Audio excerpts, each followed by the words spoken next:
Nature Solutionaries is a podcast about conservationists who do amazing things for nature and bring inspiration into our lives. Hello, today I'm talking to Zoe Weil, the co-founder and president of the Institute for Humane Education and author of 7 books and multiple TEDx talks.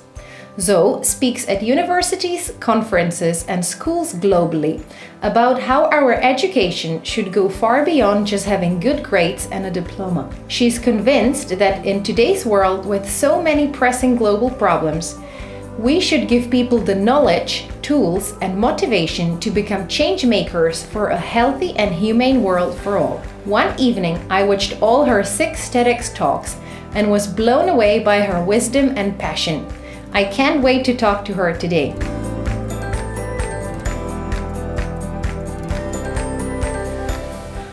So let me start with my first question. I noticed that whenever I organized or participated in volunteering events like a river cleanup or planting trees, it was really hard to find volunteers who would spend a day or just a few hours doing something for others or for the environment. And I sometimes feel like we live in a very passive society where people are artificially busy, but they're not doing much for society or for the environment. And my question is, why are so few people involved in doing something good voluntarily for the society or for the environment? I think it's interesting the language you used there, because I think people are incredibly busy. Now, whether they're busy doing things that matter is an important question, but people feel incredible pressure, whether it's young people in school or it's parents with children or it's, people just trying to pay their rent or pay their mortgage and put food on the table. And I don't think we've cultivated a culture of service except in certain communities. So you may have religious communities that sort of have a service component. In schools, you can have community service as a required course or a required activity for graduation. But that ethos of being involved in one's community and contributing and doing good, I think you're right that it isn't embedded in cultures. It's embedded in certain families, but not in today's world.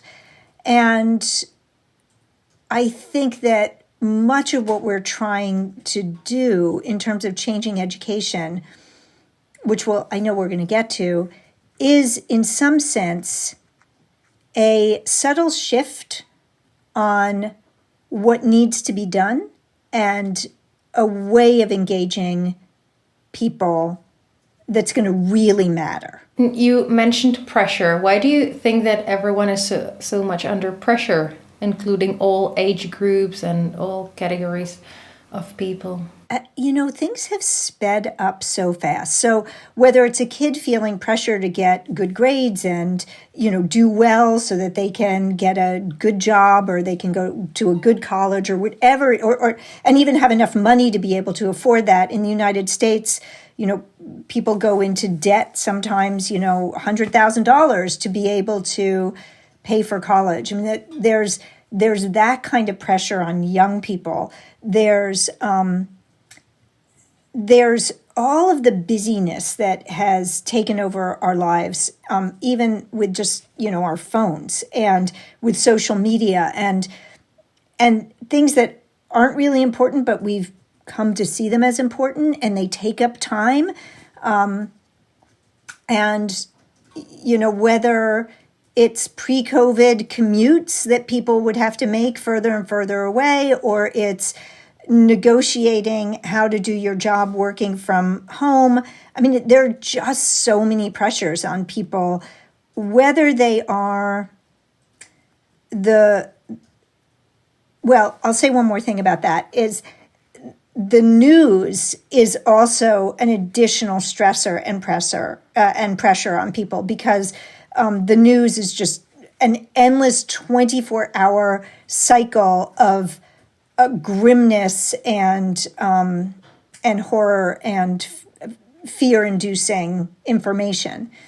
It used to be that even though we had access to the news, it was the news and it was on for an hour in the evening, and there was one paper you would get in the morning. You couldn't just be reading the news while you're in bed scrolling on your phone and just being inundated. So that is a stressor that people often put on themselves to just stay up to date all the time, constantly inundating themselves. And young people know so much about the world that is awful that, when I was growing up, we just didn't know that much. I was a child during the Vietnam War, and that was on the news every night. So I knew about this far off terrible thing, but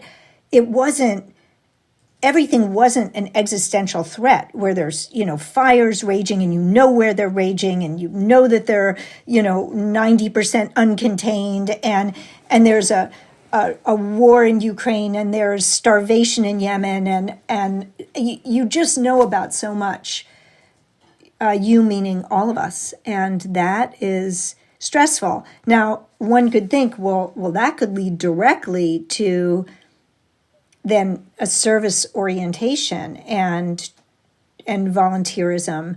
But there's also this sense of despair, like what can I possibly do? How can participating in some activity that removes litter from a community park possibly matter in the scheme of things? And again, I'll get into how we can shift this. Well, speaking of that community cleanup and the scale of, for example, climate change, I get that people can sometimes feel hopeless. And I've also noticed that in a couple of local, I live in a small town, and there are a couple of organizations, whether they are hikers club or an environmentally focused organization or others. The founders are mostly people in their 40s or 50s, but they don't have anyone to pass this organization on. There are very few young members, and that's what I was also curious about. Like, is this passivity or passiveness only in young people, or why is it so hard for these organizations to find young people and engage them in local community work, or, as you say, the service sector? So I don't know that young people are unengaged. I think that they're not being fully supported and directed toward really pursuing their passions and aligning those passions with making a difference. And I think a lot of local organizations can feel, I'm just guessing here because I haven't done research on this, but I could imagine that for a lot of kids, they feel too local, too small. The problems are so big, and what they need to feel hopeful and feel like they can make a difference is work that literally makes a difference, where they can see real systemic change happen. So that could be part of the problem. It could be also many of our nonprofits are, they might be a little out of date for today's world. Now, that's not to say that what they're doing isn't still necessary, but they may not be meeting the moment for young people and where they see the necessary interventions and leverage points to create true systemic change. I think that you're probably right about that, because when I think about those two organizations that I have in mind, they are a bit out of date. Like, yeah, that's true.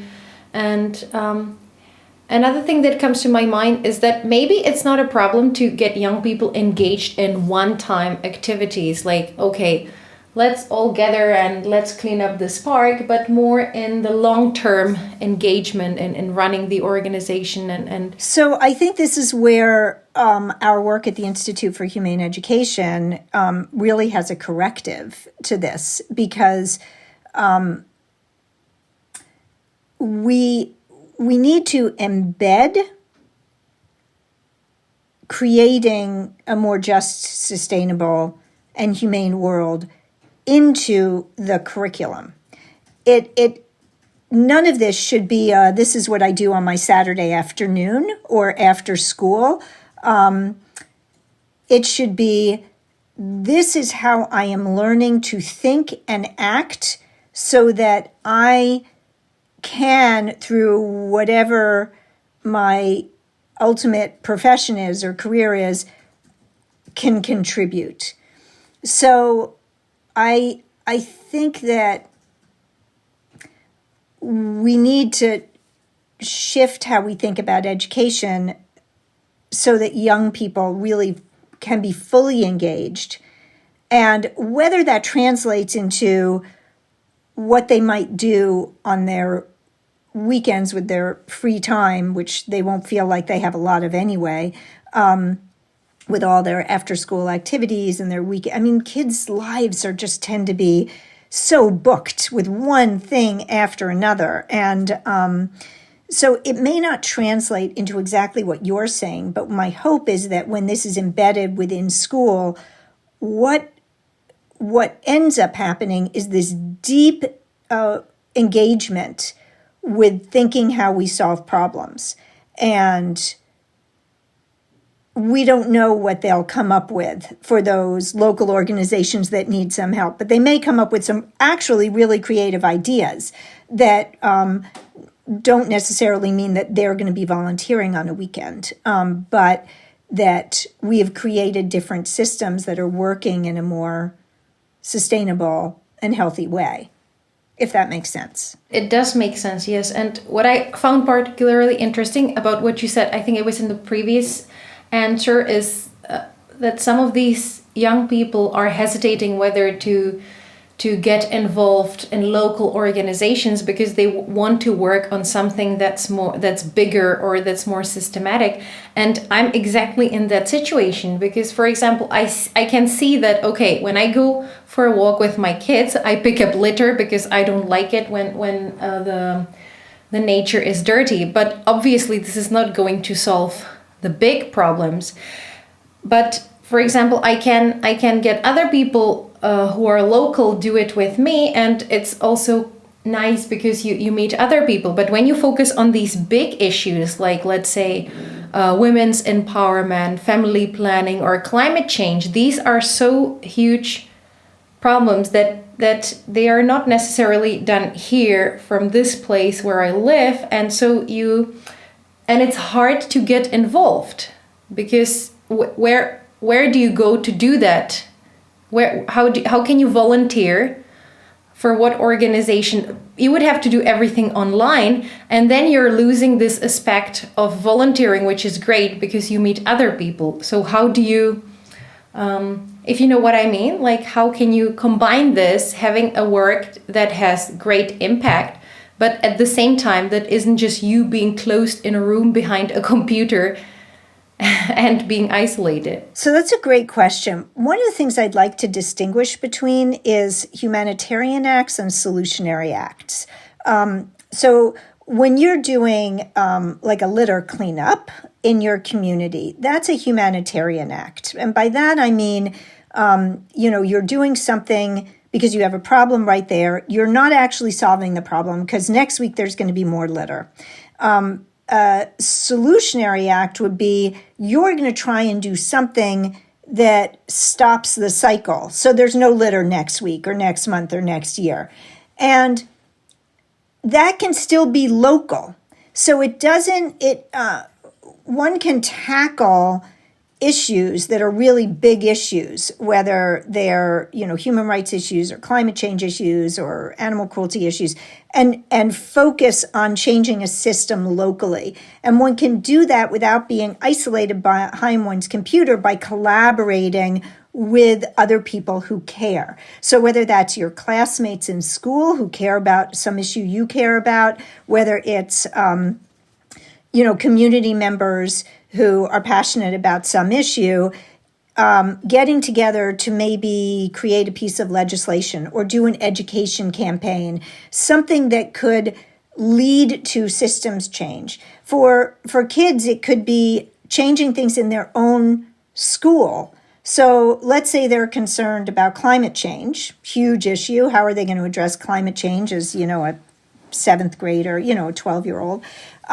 Well, they might be able to change some aspects of their school that are contributing to climate change. So they might be able to work to change what's the food that's served in the cafeteria, or they might be able to work to get solar panels installed, or they might be able to work to create a composting system and a paperless school so they're not contributing to so much resource depletion. I mean, there's all, or, changing the light bulbs even in their school. While that doesn't seem like much, if the school hasn't made a shift to LEDs, or if they're, if they don't have skylights and a lot of natural light, students could work on something like that. There are just so many ways that a global issue can be worked on locally in a solutionary way, so that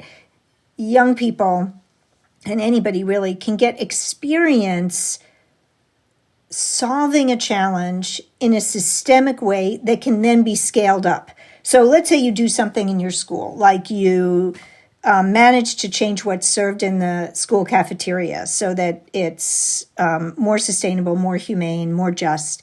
Well, that could then spread to the school systems around you, to the whole city, to the whole country, right?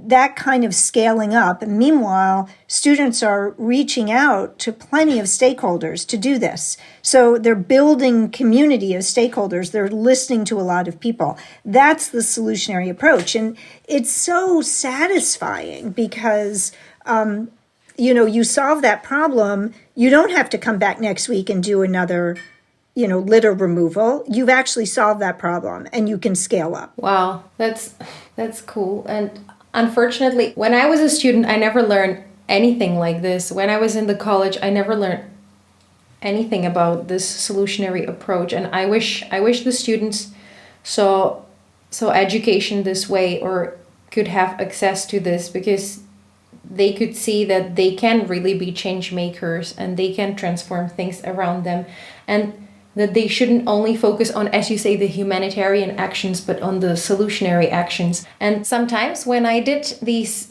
small things for nature, like I collected frogs so that they are not run over by cars, or planted willows by the river for bees to pollinate them, or participated in a cleanup of my hometown, some people told me, come on, why do you bother? It doesn't make any difference. And these arguments didn't discourage me, because I eventually did all those things, but it felt bad because I was happy that I was doing something good, and yet people were discouraging me. So how can you cope with that you're actually, because the majority of people don't do anything like this, and they try to discourage you. So how can you cope with that? Surrounding yourself with people who share your ethos is really important. And as you meet people who believe in making a difference and contributing, your circle then becomes those people. And, the naysayers who, tell you to get a life, or you're wasting your time, or whatever, they just fade out of your circle. One of the things that has been incredibly rewarding about my work is that it's brought amazing people into my life. If you build something, anything that is contributing, and that is positive and that is solutionary, they will come, others will come, and then you're building together and you're reinforcing each other. So in some sense, for my work as a humane educator for now 35 years, and a really long time I've been doing this work, it's been really heartening work. And when I started this work, I didn't know what I was going to do that was going to contribute. I mean, I loved doing presentations and teaching about these issues and watching people become change makers because of what they learned. It was incredibly rewarding. But I also thought, like, well, I should be an activist in other ways. I should do other things. And so, I would show up on a weekend to leaflet about some issue and or go to some rally or, do letter writing campaigns. And I do remember thinking, like, if this is the way I need to be a quote unquote activist, I'm not going to last, because it was so painful to me when people would, yell at me or say, get a life, or, take my flyer while I was leafleting and then, throw it on the ground 100 feet away, and then it would become litter. And it was not work that was sustainable for me. Now, for other people, it is. Other people really enjoy that work, but it didn't work for me. But being a humane educator did. And so I think it's really important that people find the ways to contribute that are most aligned with their personalities and their gifts and what they enjoy doing. Because if you can find the place where what you care about, what you're good at, and what you love to do meet, like you with being a solutionary journalist, if you can do that, then your life becomes deeply meaningful and more impactful. But if you're sort of pushed into doing something because you're told you're supposed to, then that's a recipe for burnout. And one of my concerns with schools having community service programs for kids that are required for graduation is that it turns service into just something you have to slog through, something that you're required to do, as opposed to, wait, this is what we do. And this is why solutionary learning and bringing the solutionary framework and embedding it into the curriculum is so powerful, because it's not an add-on. It's not a thing you have to do. It's not like, oh, I have to, do this to pass a test. No, this is a way of taking what you care about, using the curriculum, literacy, numeracy, the scientific method, and integrating this way of thinking and acting so that it's just deeply engaging and meaningful and rewarding. And then it's a win for everyone, right? It's a win for kids. It's a win for communities and schools. It's a win for teachers. It's a win for the world. And how can people who are listening to this podcast apply the solutionary framework on their work? Great question. So maybe now's a good time to tell people what we offer at the Institute for Humane Education. So I urge anybody listening to go to our website, which is humaneeducation.org. And there you will find loads of free resources. And so we have a solutionary guidebook for educators who want to teach young people to be solutionaries, but we also have a companion guidebook for students and change makers and solutionaries in training called How to Be a Solutionary. And so anybody can download that and go through this process of identifying something they care about and learning how to be a solutionary, and doing this within a community of people. Find 4 friends who care about an issue that you care about, or one friend, and do this work together. We also have a solutionary micro-credential program, and it's for educators. And educator can be broadly defined, right? Parents are educators. So, anybody who's listening who's a parent who's like, I'm not a teacher, well, you are a teacher. And so you can go through this program, and we have a sliding scale, so it's affordable to anybody. And it goes through the process. It teaches you this process of how to be a solutionary and how to educate others to be solutionaries and to address a problem you care about.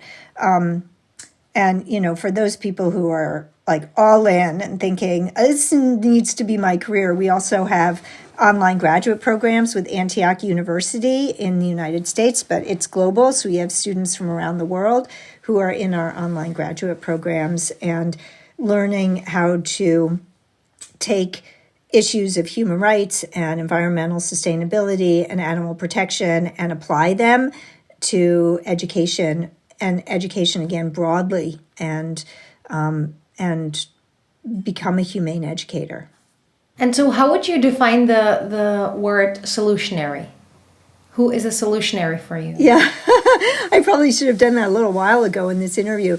So a solutionary is somebody who is able to identify unjust, unsustainable, and inhumane systems and then transform them in ways that do the most good and the least harm for everybody. And when I say everybody, I mean people, animals, and the environment that sustains us.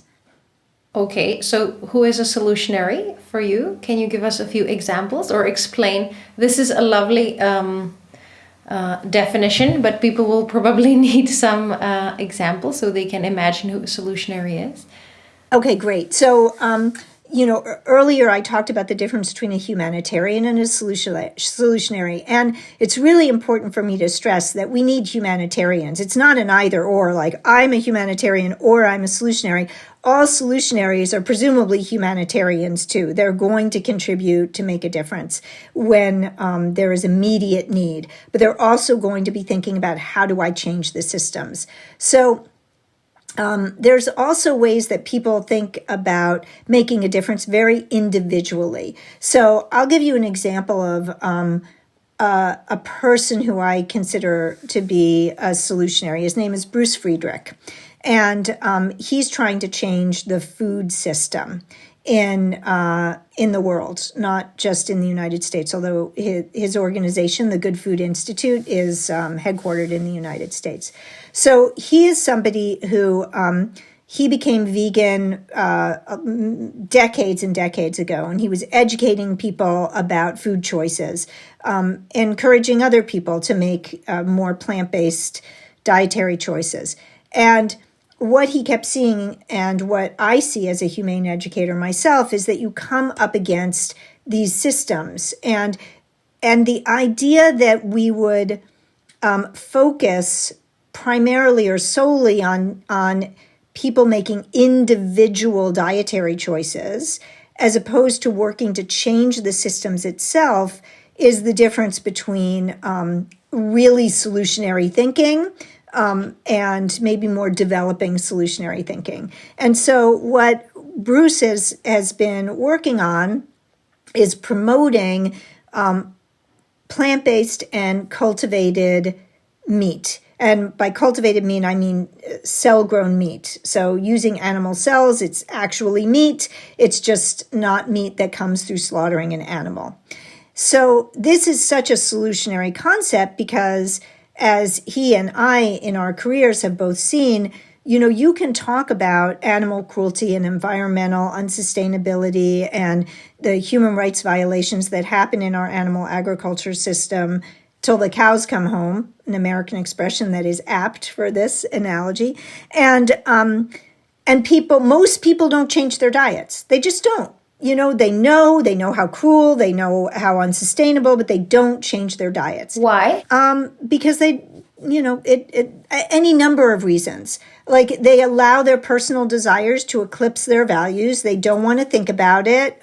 They choose not to think about it. It's inconvenient to think about it. They don't want to be different. They don't want to go to the family reunion and say, I'm not eating the barbecue. I mean, there are so many reasons. And it takes,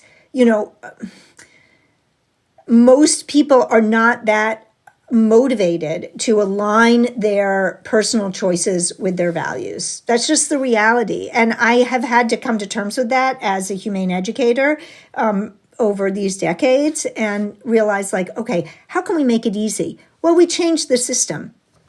So if what is served to you in your school cafeteria is plant-based meat and cultivated meat and everything sustainably produced and ethically produced, and you are not abusing farm workers, and in the process, and you've created sustainable and humane food systems right there. Well, everybody participates. Nobody's like, I refuse to eat sustainable, humane meat. Nobody says that, right? I mean, most people don't say that. So by changing the system, everybody can participate. So that's just one example, right? If we change political systems, if we change energy systems, if we change transportation and production and construction systems, if we make it easy for people to do the more humane and sustainable thing, people will. We all participate in systems. And so to the degree that we can change the system as solutionaries, we make it possible for everybody to change. And do solutionaries do this as a part of their work, or do they do this after work? Because if they changing system must be really demanding and time consuming, right? So apparently Bruce came up with a business idea, and it's his work as well. But what about others? Okay, so you think about all the people who whose work Bruce is promoting, right? All of those people who have gone into plant-based meat production or cultivated meat production. I mean, this is a burgeoning, multi-billion-dollar endeavor. And so you can have budding scientists who go into that. You can have people who want to go into marketing and communications go into that. You can have so many different people. So if you think about every profession can become solutionary. So as young people learn to be solutionaries in school, one of the things in my book, The World Becomes What We Teach, Educating a Generation of Solutionaries, we actually talk about having career and technology education focused on solutionary careers. And so let's say somebody is not college bound. They want to go into plumbing, or they want to go into, they want to be an electrician, or they want to be in construction. All of those careers, all of those professions require solutionary thinking to change their systems. So you can be a solutionary plumber, a solutionary electrician, a solutionary roofer, and you're thinking in different ways about how to make the systems within your profession sustainable, humane, and just. Now, you can be, heading toward college and career. You can be a solutionary healthcare provider. You can be a solutionary politician. You can be a solutionary lawyer. Any field can become solutionary if you have this mindset and you work on shifting the systems within your profession. So there is no reason why a solutionary has to do their work as a volunteer on the weekends. This can be fully embedded into anybody's career path. But what about the employers who are not thinking this way? For example, what if someone is a doctor and he wants to, someone is a doctor employed in the hospital and he finds that the system is inhumane or unjust and he's trying to change it, but then he hits the wall because the boss tells him, you know what, I hired you so that you do the operations, like you operate on people, and I don't want you talking into our stuff. So how can, and I guess that this is very common in most workplaces, that people are hired to do certain work, but nobody asks them what else they think. So how can people overcome this? Yeah, great question. Well, there's going to be a transition period. And this is why at the Institute for Humane Education, we focus on the education system, because that is the system that underlies every other societal system. So if we truly achieve our goals and we make the solutionary framework foundational to schools across the world, then young people are going to learn this. They're going to graduate thinking this way, and they are going to start new businesses and start different approaches. So yeah, there's going to be that conflict with the sort of old guard that doesn't think this way yet, and young people who have learned to think this way and who are basically saying, okay, we're going to create a new system then. And so, yeah, there are going to be some kinks. It's not going to be a smooth and easy transition. But if we don't change the education system and make it solutionary focused and truly embed this solutionary framework within the curriculum, then it's going to just be a constant battle. But if we do that, and if we really educate a generation of solutionaries, everything is going to fall into place, maybe not easily, but over time. And how long do you think this transition will take? Well, I would have liked to think that I could have put myself out of work before now, but it's a longer challenge than I thought. I mean, the education system itself is just a really old-fashioned, entrenched system that is very difficult to change. So I don't know. I really don't know. And it can definitely be disheartening at times. But the way I perceive it is we're often taking 2 steps forward and 1 step back, and we have to pay attention to the steps forward that we're taking. But there's certainly the possibility that it could happen really quickly. Sometimes change does happen really quickly. You know, we see all these, we're seeing in the United States so many steps back. You know, there's so much backlash to steps forward. And we have to still see those steps forward, and we have to persevere, because it really could happen very quickly, that suddenly it all takes hold and we do things differently. We have to. The alternative is potentially pretty grim. So I can see hope in the young people who will have access to these courses, but then the vast majority of people are people who were brought up in the old-fashioned thinking way, and they work in workplaces which are narrow-minded. So is there any way for, many people see their job as pure breadwinning, like, oh gosh, it's Monday again and I have to go to work, and finally it's 5 p.m. I can go home. So they don't even see any purpose or any service in their work. So any thoughts on that? Like, what about these people? If these people are listening, although that I'm guessing that these people are not listening, but if listeners know people like this, I think all we need to do is crack the surface just a little bit. And people are worried about the future, the future for their kids. And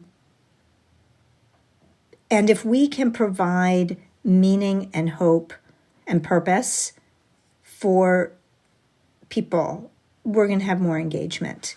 And I think that that's what this approach does. And we're seeing this solutionary framework taking hold in lots of different places. And just last week, our executive director, Steve Cochran, had a conversation with a teacher in a refugee camp in Kenya, where there are 200,000 refugees. And they have 3 teachers right now who are going through our Solutionary Micro-Credential program in order to bring the solutionary framework to these refugees. So this isn't something that is only happening in wealthy countries and in wealthy schools. Although, we're seeing the solutionary framework happening in such schools. But, there's an entire school in India that has embraced this solutionary approach and is a solutionary school. So I would say that this can take root anywhere. If you can see it taking root in a relatively wealthy county in the United States, San Mateo County, which is between San Francisco and Palo Alto, and deeply taking root in the entire county that serves 113,000 students, and you can also see it taking root in a refugee camp in Kenya, then you know that this concept and this approach can happen everywhere. And what about most students in other countries who don't have access to humane education? How can such people become solutionaries if they can never hear about it?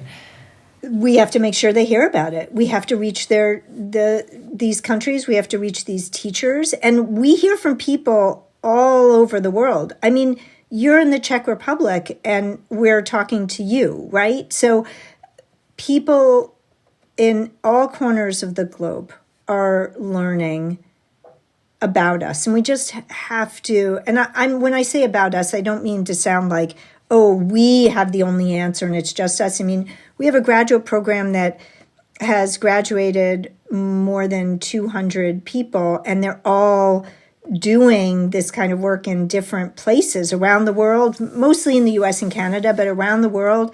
And so the more people who learn about this and then bring it into their communities and their countries and their schools, the quicker this will change. And what do you think is more effective, to be a solutionary who is trying to change the system like Bruce, or to be a teacher like those graduate students who teach other students to become solutionaries? Well, that's a really interesting question, Veronica, but ultimately it comes back to me asking those three questions of everybody.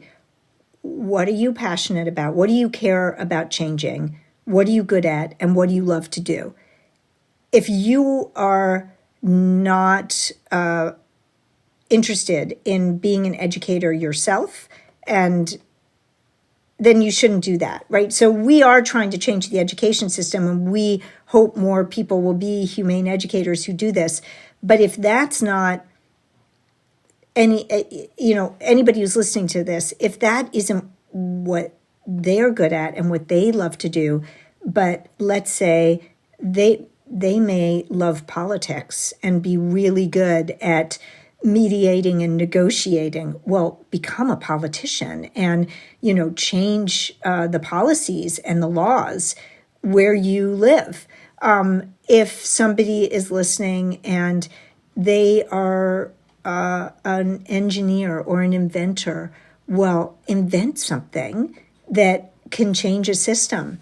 There's just a million ways to be a solutionary, and it comes down to asking oneself those questions so you are set on the right path, and there is no one way. I really like these three questions, and I also did that exercise, and I eventually came to the conclusion that I like to organize meetups, and I like networking, but I also like writing. So maybe it will be something at the intersection of that. Let's see. Well, you're a solutionary journalist. That you discovered like this place, and that's what you're doing. I mean, this podcast is your solutionary work, and that's what everybody has to find for themselves. And we just want a lot of people to be humane educators so that we can spread this message and this process. So while I just said, there's no one way to be a solutionary, there isn't, but there is a process, and that process everybody can go through, and everybody can find it on our website. And can you sum up the process? Sure. So the process is identifying an issue that you care about, researching it thoroughly, reaching out to stakeholders to understand the different perspectives around that problem, understanding the causes, the deep root and systemic causes of that problem, and then finding leverage points where a small change can lead to a big change, and then coming up with some solutionary ideas that draw on a strong leverage point, and then implementing those ideas and assessing them and learning from them, and then iterating and continuing the process. And so that whole solutionary process, which is a 14-step process divided into 4 phases, is all on our website. So if you go to our website, just spend time there. Again, it's humaneeducation.org. And we even have some short videos. We have one on what is humane education. We have one on how to becoming a solutionary, and watch and learn and share, and then share with us what you do, because and share obviously with you, Veronica, because you can then elevate the voices of all these solutionaries. You're right. Just thinking about like this 14 point process, it led me to think that you can't be a solutionary on your own, right? You need other people. So how do you find other people to get involved in the issue that you care about? Well, if you're a student in school, of course, you're going to have your classmates. But if you're an individual listening to this and you're thinking, I'm isolated, it doesn't take long if you care about an issue to find through internet searches other organizations and people who care about that issue. You can find people in your own community by posting a notice or doing a meetup. I mean, it's so easy to find people who care about things that you care about today. It does require a little bit of extroversion. So for an introvert, it might be a little bit challenging, but you can find people online, and the next thing you know, you're working together and you have community and you feel hope. And that hope is not airy-fairy hope. It's evidence-based optimism based on the successes of the work that you do. I have a couple of organizations that I like, including you. So that's really nice. I'm thinking that you also mentioned that you can be a solutionary in your approach to in educating your children. So I'm wondering, how would you bring up your child today? Well, I think from a young age, not necessarily from first grade. I think I wrote a book called Above All, Be Kind, Raising a Humane Child in Challenging Times. And if I were revising that book, I would add more solutionary activities. But I think that with very young children, I would still focus on falling in love with what is good in the world, falling in love with nature, falling in love with animals, experiencing compassion and appreciation for people who are doing good, reading stories about really wonderful, good people, and really nurturing that reverence and awe and wonder.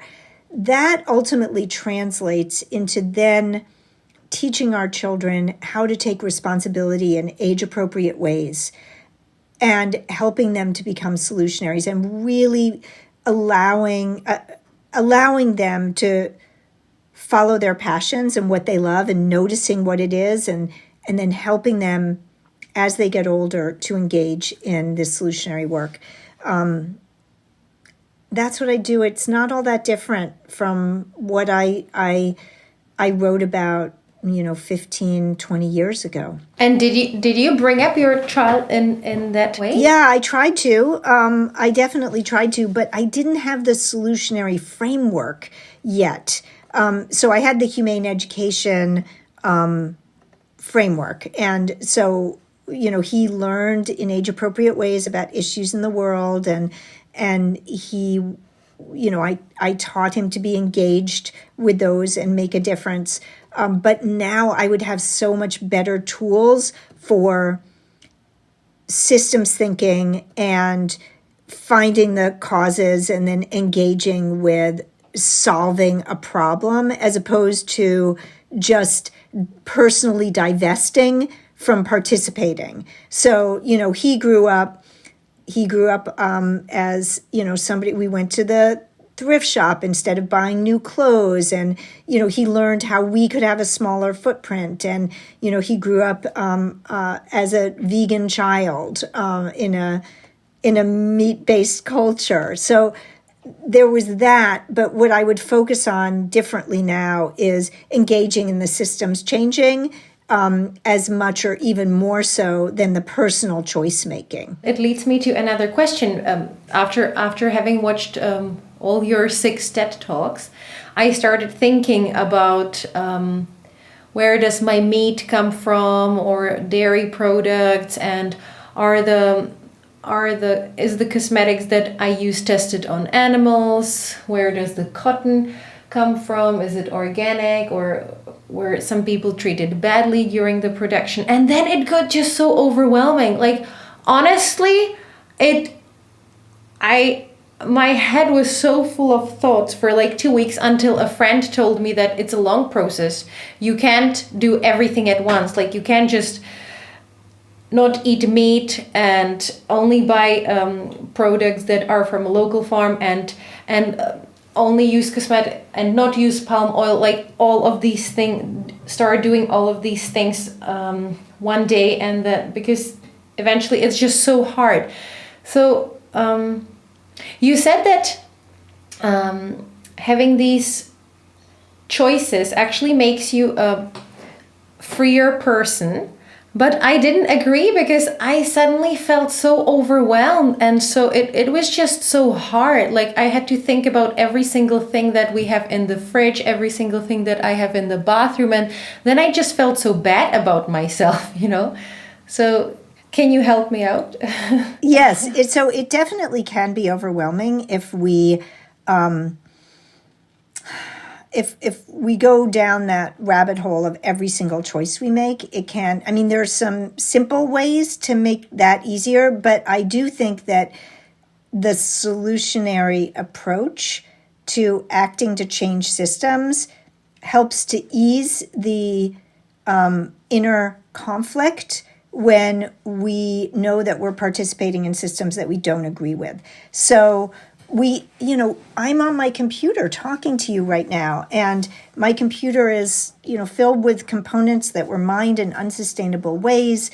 It's not going to last all that long. It's not like, our washing machine that we bought 30 something years ago that's still going strong. Computers won't do that. And then how will they be disassembled? Who will be disassembling them? Will children be involved in using toxic, disassembling computers that have toxic components? That is overwhelming, because I cannot buy a computer that is sustainable and humane. They don't exist yet. So I can do what I do, and I can educate others to be solutionaries, and know that somebody listening right now could be that next person who devises new systems, who creates the new clothing line that is really sustainable and humane, or the food systems like we were talking about earlier. And so then I don't have to live with that inner conflict. So I think we have to be gentle with ourselves, but also hold ourselves accountable for what we can change. So finding that balance, right? Like, it's not good to, berate oneself and feel guilty, but guilt is often a sign that, we're not, we are causing harm, and we want to feel a little bit guilty. I'm not one of those people who thinks like, oh, guilt is just a terrible emotion. No, I think guilt is, we caused harm. If we don't feel a little guilty, what's going to motivate us to change that behavior? So I don't think guilt is just necessarily bad, like I sometimes hear. I think we just have to find that balance. So we don't want to feel overwhelmed with shame and guilt, but we do want to feel like, yes, I am responsible for doing something. And what is that something going to be? What changes can I make? How can I participate in some way? And then we do start to feel better about ourselves. And hopefully you did feel that in terms of thinking like, I am going to be a solutions journalist, right? That by doing that, you can feel good about yourself, and hopefully less overwhelmed, because you're participating in positive change. I completely forgot about being a solutions journalist while I was looking in the fridge at all the dairy products. But yeah, you're right. It's good to work on changing a system and be a bit kind on yourself, but at the same time, adjust the lifestyle a bit. So for example, I try to find, we have the zero waste store, and besides offering produce, like you can just go there and buy anything. They also have a fridge, and they have milk, and even I even found out that they had cottage cheese and yogurt, and you can order things from there. So that's that's good for me. Like I feel good with that, much better than knowing that I'm buying dairy products from these massive farm factories where they just keep the cows and they're breastfeeding until they get the infection and they die. So these cows are, even though it's not vegan, at least these cows are running freely on the meadows. So that's better for me. Yeah, and then, who knows, the next step could be that you buy oat milk or hemp milk or some other dairy that you find even more sustainable and more aligned with your values as you learn more. And I think you're right that to the degree that we can make choices that are aligned with our values, that's really important, because by itself, it won't create all the change we want. But the more people who choose to either go to that zero waste store or buy the oat milk instead of the cow's milk creates a bigger demand for it. And then that bigger demand creates some of the system change. And the degree to which we can make choices that are aligned with our values is also the degree to which we have integrity as other people see us and hopefully learn from us. And, if we're not walking our talk, or at least trying to, what's going to motivate them to try? Nobody wants to be perceived as a hypocrite. And so this is a both and, not an either or. And so what choices do you make in terms of buying clothes, food, cosmetics? Well, I don't wear makeup, so I don't have that choice. And I buy most of my clothes in thrift shops, secondhand. So like this sweater I got years ago in a secondhand shop. I already mentioned my dietary choices are vegan. So I don't need animal products. And but I live in a rural area, and so that necessitates driving. I have a hybrid car, but it still burns gasoline, and I go on outings to go hiking, and I'm burning gasoline to do that. So I'm aware of my own imperfections and my lack of living as fully as I could according to my own values. But one of the things that I learn from that is to not judge other people. Because I know how hard it is, because I make not so much mistakes, but I don't live as fully aligned with my own values as I would like to. And so I want to change the system so that it's easier. If I could live in a rural area where I didn't have to burn gasoline at all, that would be fantastic. And I look forward to when I can have an electric vehicle that is where the electricity is supplied by sustainable, renewable energy as opposed to other forms of energy, and then I will be able to live with that much more integrity. So we need more of those engineers and more of those inventors and more of those scientists working in that sector. And that's why we need to educate that generation of solutionaries. Okay, we need to change the systems, but we also need to be gentle and not judgmental. All right. So, Zoe, thank you very much for the interview. It was inspiring, and I hope to apply the Solutionary framework to my work. Thank you very much. You're so welcome. It's been a pleasure, and I'm so grateful to you for being a solutionary journalist. Thank you. If you want to learn more about the Solutionary framework, go to the website humaneeducation.org, where you can read about the principles of humane education and where you can download a copy of Solutionary guidebook for free. Thanks so much for listening to Nature Solutionaries. You can subscribe to the podcast in iTunes, Spotify, Google Podcast, or Stitcher. And if you like this episode, I would be really grateful if you could write a review or share the podcast on your social media. This will help other people find the show. For more podcasts, you can visit my website veronicaperkova.com/podcast. I'm Veronica Berkova, and I look forward to talking to you soon.